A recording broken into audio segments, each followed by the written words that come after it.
তো স্নেহের 2025 সালের নতুন বছরে দশম শ্রেণীর ছাত্রছাত্রী বন্ধুরা, আশা করি তোমার সবাই ভালো আছো। আজ আমরা যে বিষয়টি নিয়ে আলোচনা করব, দশম শ্রেণীর সেকেন্ড সামেটিভ অর্থাৎ দ্বিতীয় পর্যায়ক্রমিক মূল্যায়নের গণিতের কোশ্চেন পেপার নিয়ে। দেখো সরাসরি স্ক্রিনে দেওয়া দশম শ্রেণীর সেকেন্ড সামেটিভ অর্থাৎ দ্বিতীয় পর্যায়ক্রমিক মূল্যায়নের গণিতের কোশ্চেনটা দেখতে পাচ্ছ। ফুল মার্কস তোমাদের রয়েছে 40, সময় তোমাদের রয়েছে 1 ঘন্টা 30 মিনিট। একে থেকে রয়েছে সঠিক উত্তর নির্বাচন করো। প্রতিটি প্রশ্নের মান রয়েছে 1 করে 1 × 7 = 7। দেখে নাও, এখানে মোট 7টি প্রশ্ন দেওয়া রয়েছে। প্রশ্নের মান রয়েছে 1 করে 1 × 7 = 7। ভালো করে দেখে নাও। তারপরে দেখো রয়েছে 2-এর দাগে নিম্নলিখিত প্রশ্নগুলির উত্তর দাও। যে কোনো 4টি প্রশ্নের মান রয়েছে 2 করে 2 × 4 = 8। ভালো করে দেখে নাও। 3-এর দাগে রয়েছে নিচে যে কোনো একটি প্রশ্নের উত্তর দাও। প্রশ্নের মান রয়েছে 5। 2টি দেওয়া রয়েছে, একটি করতে হবে। প্রশ্নের মান রয়েছে 5। প্রথম, প্রদীপবাবু ও অনিমা বিবি যথাক্রমে 24,000 টাকা ও 30,000 টাকা নিয়ে ব্যবসা শুরু করেন। 5 মাস পর প্রদীপবাবু আরও 4,000 টাকা মূলধন দেন। বছরের শেষে 27,716 টাকা লাভ করেন। কে কত টাকা লাভ্যাংশ পাবে? দীপু, রাবেয়া ও মেঘা যথাক্রমে 6,500 টাকা, 5,200 টাকা ও 9,100 টাকা মূলধন নিয়ে একটি ব্যবসা শুরু করলো ও ঠিক 1 বছর পরে 14,400 টাকা লাভ হলো। ওই লাভের 2/3 অংশ তারা সমানভাবে এবং বাকি অংশ মূলধনের অনুপাতে ভাগ করে নিল। কে কত টাকা লাভ্যাংশ পাবে? 4 দাগে যে কোনো একটি প্রশ্নের মান 3।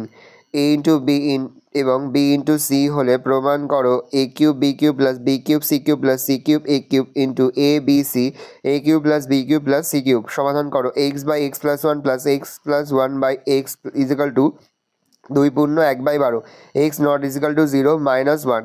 5 দাগে যে কোনো একটি প্রশ্নের মান 5। প্রমাণ করো বৃত্তের বহিস্থ কোনো বিন্দু থেকে যে দুটি স্পর্শক অঙ্কন করা যায় তাদের স্পর্শবিন্দু দুটির সঙ্গে বহিস্থ বিন্দুর সংযোগ সরলরেখাংশদ্বয়ের দৈর্ঘ্য সমান এবং তারা কেন্দ্রের সমান কোণ উৎপন্ন করে। হচ্ছে প্রমাণ করো যে কোনো সমকোণী ত্রিভুজের সমকৌণিক বিন্দু থেকে অতিভুজের ওপর লম্ব অঙ্কন করলে ওই লাভের উপর পার্শ্বস্থিত ত্রিভুজদ্বয় সাদৃশ্য এবং ওই ত্রিভুজগুলি প্রত্যেক মূল ত্রিভুজের সঙ্গে সদৃশ্য। হচ্ছে ও কেন্দ্রীয় বৃত্তের এবি ব্যাস বৃত্তের উপরিস্থিত পি বিন্দু থেকে এবি এর ওপর অঙ্কিত লম্ব এবি কে এন বিন্দুতে ছেদ করেছে। প্রমাণ করো পি b² = ab × bn। 7 দাগের যে কোনো একটি প্রশ্নের মান 5। 6 সেমি বাহুবিশিষ্ট একটি সমবাহু ত্রিভুজের অন্তর্বৃত্ত অঙ্কন করো। কেবলমাত্র অঙ্কন চিহ্ন দিতে হবে। পরে হচ্ছে একটি সমকোণী ত্রিভুজ অঙ্কন করো যার সমকোণ সংলগ্ন বাহু দুটির দৈর্ঘ্য হবে 3 সেমি 4 সেমি। ওই ত্রিভুজের পরিবৃত্ত অঙ্কন করো। 8 দাগের যে কোনো একটি প্রশ্নের মান 5। 3 সেমি 4 সেমি 5 সেমি দৈর্ঘ্যের ব্যাসার্ধের 3টি নিরেট তামার গোলকগুলি একটি নিরেট বড় গোলক তৈরি করা হলো।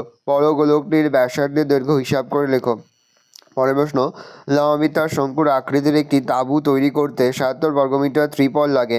তাঁবুটির তির্যক উচ্চতা যদি 7 মিটার হয় তবে তাঁবুটির ভূমিতলের ক্ষেত্রফল হিসাব করে লেখো।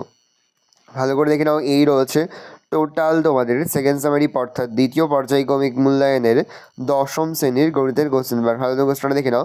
আশা করি ভিডিওটা ভালো লেগেছে। ভিডিওটা ভালো লাগলে ভিডিওকে লাইক করতে ভুলবেন না। আমার চ্যানেল নতুন হওয়া লাইক করলে সাবস্ক্রাইব প্রেস করে পাশে বেল আইকনটা প্রেস করে নতুন কোনো ভিডিও আপলোড করি সবার ফার্স্ট নোটিফিকেশন পেয়ে যাও।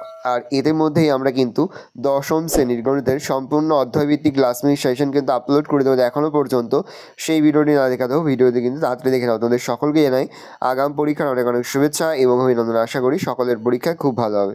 ভালো করে দেখে নাও কোশ্চেন পেপারটা।